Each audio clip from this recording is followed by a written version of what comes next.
Good morning. So I just kind of wanted to pop in here because I've been doing some repots on some new arrivals and I saw something that I have not encountered before, and I think I'm going to give something a shot, but I kind of wanted to record this so you can kind of see the process. So this is SK Volusia. This is a Russian-Ukrainian variety that I just got a couple weeks ago. But if you look at the stem right here, it's nice and well developed. And not only that, but it also is curved. It's very long and it's very curved here. So this violet has a very long, what they call a neck. The stem here, that's called the neck of your violet. And this happens when your violet kind of grows throughout the violet's life cycle. It kind of grows, the bottom leaves come off, and as the leaves come off, you expose more of the stem, and then more leaves grow up on the crown. And so as the violet gets older, this stem starts getting exposed, and it just keeps growing and growing and growing as more leaves grow up. So now it's kind of twisted around here, and I believe this is a miniature violet. So I was planning on repotting this in one of my little fruit cups that I turned into pots, but I was kind of worried about keeping this neck. So I'm going to try something that might be it's a little risky. It could end up badly for this violet, but what I want to try to do is I want to do a process called decapitating. And so basically what that means is that you cut the stem off and leave a bit of the stem here, and then you repot it, and what should happen is new roots should grow off the stem. So basically what I would be doing is I would be cutting the stem off, say maybe about here where my thumb is, and then new roots should grow out where that stem is, and then that means all these roots here will be cut off, and then the violet will grow up new roots where this green stem is. And so why would you want to do this? Well, you could do this in this case, because I have a very long neck and I don't want it to continue to twist around like that. So that's one case that you could do it. Another case that you may have to do this is if you have severe root rot, all the roots are dead, and you're just trying to save the violet. That's kind of like a last-ditch effort. If you have some green left in the stem, what you do is you just cut off the bottom of the stem and then repot it, and then see if it grows new roots. So in this case, I kind of want to see if I can straighten the stem out by cutting it off. So I'm gonna record this, and hopefully it goes well. I'm gonna record this so that you see what the process looks like. I saw this process in my African violet group, and I want to give it a shot, and we will see if this little guy makes it. What I will do is I will take off some leaves for propagation just in case things go badly. So I'm going to go ahead and get that started. I have my pot here that I've already put in some bonide crystals, and that's to help ward off any kind of insects or things like that, mealybugs. So that's going to help that out. I changed the blade on my X-Acto knife, so not only is it a fresh X-Acto knife, but it's nice and sharp. From what I understand, if you want to do this, you need to have a nice sharp knife in order to make a nice clean cut. And just kind of show off this very long neck once again. Okay, also got a little blossom. I'm going to go ahead and get rid of that because when you do this, you want the plant to concentrate on growing. Oh, got another one here. When you do this, you want the plant to concentrate on growing new roots, not maintaining blooms. This one had quite a few, so I'm just going to go ahead and get rid of those. All right, I'm also going to take off some of these leaves here. When I cut this, the idea is for the plant to start growing new roots out of the top stem here, and actually, it's already grown a couple roots. If you have an exposed neck on a plant and it's in a high humidity, it just starts naturally growing roots. I don't know if you can see it, but it's right here, some new roots right here on the upper part of the stem. So what I want this guy, once I cut the neck here, I want the remaining neck to start growing more roots, and it's more likely to do that the less it has to maintain. So I'm also going to take off some leaves as well, because the less it has to maintain, the better off it'll be. Okay, let's see, and actually this looks like it may have a sucker here, so I definitely want to get rid of that. Yep, that's a little sucker right there, so I don't want this guy to also try to maintain this sucker here, so I'm gonna Actually, that'll save me some time because what I can do is I can just simply remove this sucker and pot that up, and then I'll kind of have like a backup plan here. So I've been getting very much into potting up suckers. There we go. All right, so we've got a bonus plant here, and then I also took off this leaf. And so the idea is just to give, you don't want to take off a ton of leaves. If you have leaves to spare, you want to take those off. Take off as many without damaging your plant. But basically the name of the game is to minimize how much energy this plant has to use in order to maintain what's up here. But but having enough leaves to maintain the plant is also important too. So I'm not going to take off too many leaves. Okay. And yeah, I'm definitely going to pot up this guy. And it's also important because this is not guaranteed to work. Sometimes plants react badly to being decapitated. Okay. So it's nice, and it looks like there's another possible one here. I'm just gonna take that off here.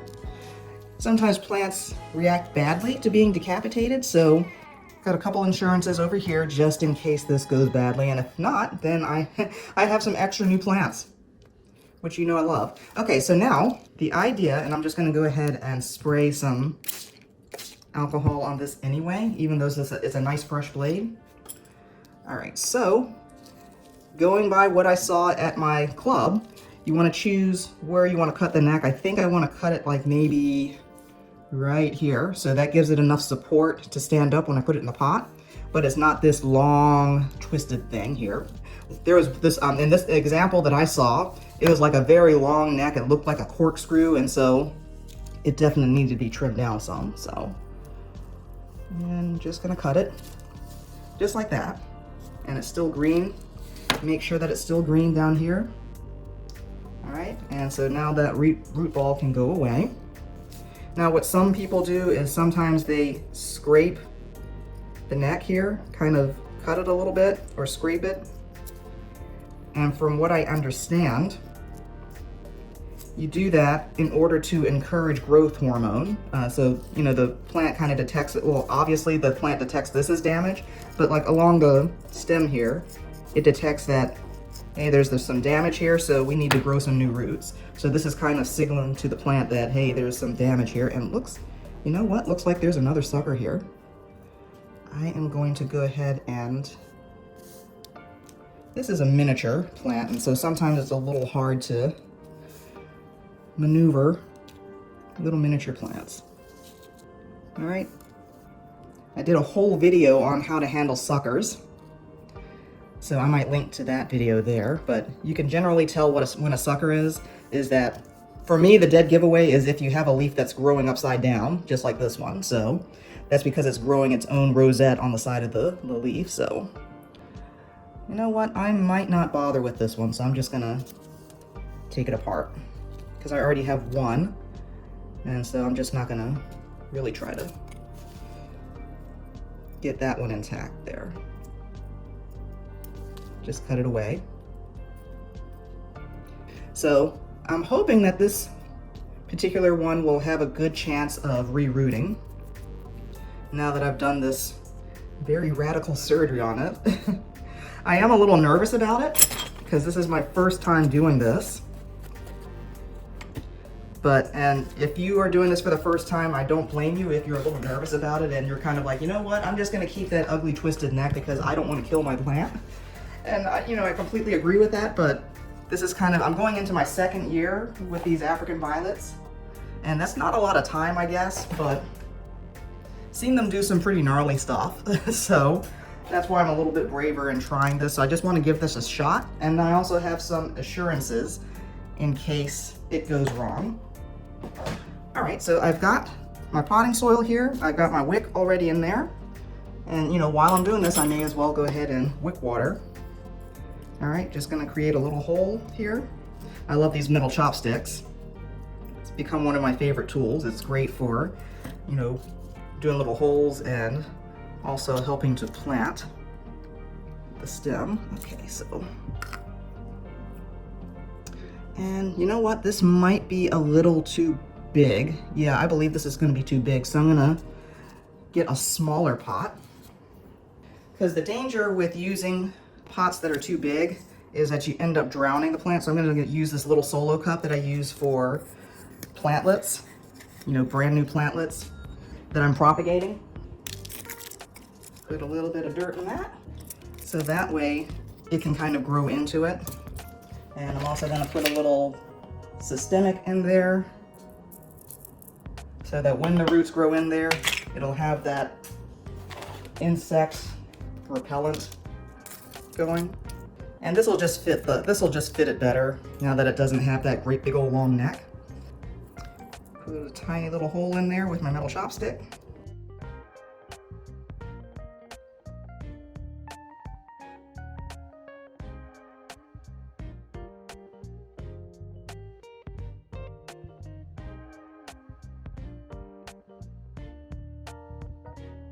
Okay, see, and this is perfect. That's actually the perfect size for this decapitated little miniature here.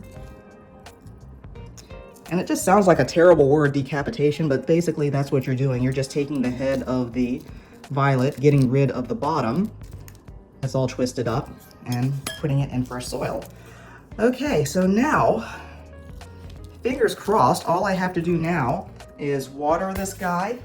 And what I'm going to do is I usually use distilled water. What I'm going to do this time is I started using CalMag in my water because I use distilled water, but it gets rid of all of the calcium and magnesium as well. So I add some calcium and magnesium supplement. And so that's the kind of water I'm using for this because it's going to need all the help it can get at this point. All right, so put in a little CalMag. And I'm going to water it, and then after I water it, I'm going to put it in a humidity bag, like a regular plastic bag, and then just kind of wait and see what happens. So if this guy makes it, I will have another video so you can kind of see what the progress is. If not, then I'll just say rest in peace and then just kind of hope that these guys propagate and then I have a brand new plant. So first time doing a decapitation of a violet, we'll see how it goes. Over 1 month later. Okay, it's been about a month later and we're still alive, which is always a great sign. So about a month ago, I went ahead and decapitated this little guy. And pretty much I just put him in the plastic bag, put him under some lights, and just left him alone to do his thing. And the fact that he's still alive is a great sign, obviously. Also, I can see that there are some roots that are growing right there. Usually when you put them in plastic bags, the roots sometimes don't grow right there at the stem. But yeah, got a couple of roots growing right there. Got one growing right here. So this fella is doing exactly what we wanted him to do when we did the decapitation. Just put the main stem down there and start growing roots. I'm going to gently pull to see if I get any resistance, and it seems like I'm getting a bit of resistance here. So hopefully there's going to be more roots growing down here below the surface of the soil. I'm not going to dig too much to see what's going on down there because I don't want to interrupt what's going on. But yeah, you can clearly see roots growing here. So that's precisely what we want to have happen when you decapitate your violet here. So the fact that it's still alive and looks fairly healthy and even looks like growing some new leaves there is perfect. That's exactly what I want to have happen for this guy. So I'm going to check the moisture level. Still seems pretty moist. Could probably stand to use a couple drops more. So I'm going to put a couple drops more of water that has some calcium and magnesium in it. And hopefully that'll continue to give this guy a boost. And I'm just going to stick him back in the bag here for about another month, let him do his own thing. There. All right, fabulous. And while I'm at it, the leaves that I tried to propagate did not work. They kind of shriveled up and died. I have a hard time with leaves that are like this tiny. So back to the drawing board with these. If the mother plant here survives, I might try propagating the leaves again. But I have had some success with this little sucker that I dug out while I was cleaning up the plant. because this little sucker here has grown a root right there. In case you can't see it, it's right there. So I am just going to let this fella back in the water. I'm having a grand old time rooting suckers in water because I'm nosy. I just like to see the roots growing and I like to see what happens, and I'm just nosy that way.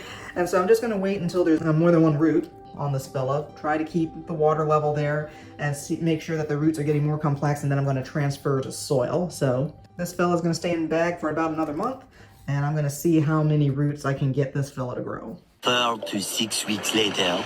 Okay, so now it's been a couple months later. I first did this procedure on this guy at the end of May, and it's now the end of August. So it's been about, what, 3-4 months? And look at how this guy's doing. I actually had to look at the previous video, the very beginning video, just to see how much it's grown, but it's grown by quite a bit. In the previous section, we saw that this guy survived his little surgery, and so a month after that, I kept him in the bag. Since the last section, I kept him in the bag for about another 3 weeks, and then I slowly took this guy out of the bag. The procedure that I used in order to reacclimate this little violet back to the household humidity is that I just simply opened the bag up a little bit, kept it in the bag for a couple days as the humidity sort of equalized in the bag, and then slowly brought it out. You don't want to take it immediately out of the bag and just plop it into your onto your rack, because that'll distress your plant. So just slowly reacclimatizing the plant to your household humidity outside of the bag is one of the best things to do. And then after I did that, put him on a reservoir, since I potted him for wick watering, and just let him under the lights and let him grow. And this is the results. All these lovely new leaves. These are big leaves compared to the ones on the bottom here. And so now this guy's ready to be repotted into the bigger pot that I tried to put him in the beginning of the video. So now take him out of the reservoir. Now certainly have enough of the plant here to safely put this one in the pot. And since this one is a miniature, this will probably be the pot that I will keep this guy in. So I'm just going to go ahead and do that. I've been repotting a lot of my plants lately, and so I came across this guy and I was like, you know what, this is probably just an excellent time to put this guy in its regular pot. So that'll be a quick procedure, and actually let's take a look. Now remember, in the beginning video, we cut off all the roots and we weren't able to see what kind of roots it was growing in the last section. Well, now did exactly what we were expecting him to do, just grew all these lovely new roots, and it's completely refreshed. The neck is nice and straight. If I remove some of the topsoil here, neck is perfect, is nice and straight, and got some nice new growth here, and it's just looking very, very healthy. And so got a great result out of this decapitation. So what I'm going to do is I'm just going to go ahead and repot this guy into a new pot. And whenever I do repottings, I always remove the previous wick. And this is, I mean, this wick is probably only a couple months old, maybe about a month and a half old. Actually, it's probably closer to 3 because I did this in the beginning of May, but I always put in a new wick when I repot, because if you're using fertilized water, you are going to have salts and minerals that build up in your wick, and when that happens, you're going to stop the wicking action in the wicks, and that's not good. So best way to avoid that is just every time you repot, just put in a fresh new wick, which I'm doing right here. All right, and again, just my regular old wicking soil. This is just a mix of perlite and regular AV soil. I like to moisten it a little bit so I can keep the soil nice and fluffy. All right.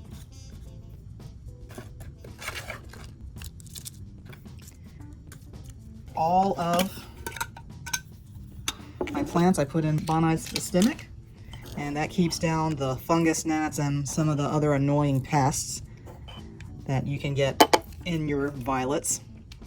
It works like a charm, actually. Ever since when I first started keeping African violets, sometimes you get those annoying little gnats, and I barely see them now because pretty much all of my violets now have bonite systemic in it. So works really well, and it also is supposed to work well with mites and other pests. All right, so, all right, and I'm just gonna go ahead, and actually before I put him in there, I'm gonna go ahead and clear off some of the old leaves. You see these are the older, these darker leaves down here, so I'm just gonna go ahead and clear off some of the older leaves because it's just plain old grooming. And since it's out of the soil, it's just that much easier for me to go ahead and groom these bottom leaves off. So I'm just taking the opportunity to do that. All right, so got this guy in its brand new home. Hopefully this will be the final home.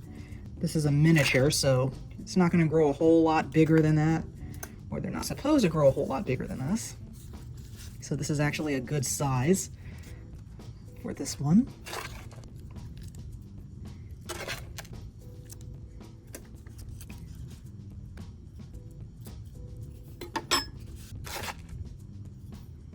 Bit more soil, and when you're repotting, as always, you want to make sure that you don't have any soil on the leaves. You make sure that there's no soil on the crown.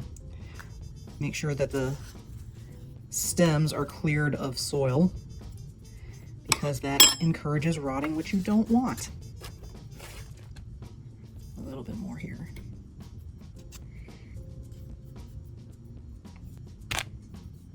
Okay. All right. All right, now that I have the soil in, I'm just going to go ahead and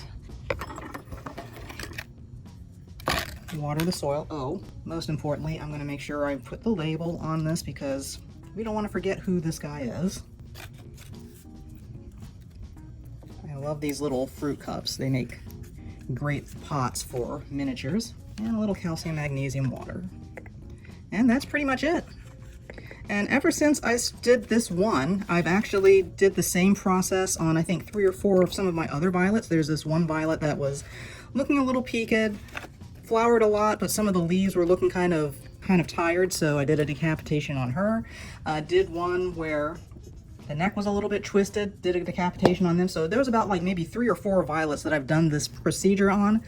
You do it once and you kind of get over your fear of doing that because these violets are amazingly resilient, and I found that cutting off all the roots gives your violet the energy to create brand new roots without having to try to maintain the old roots that might not be working as well. So this actually can be a great treatment for violets that seem to be getting tired.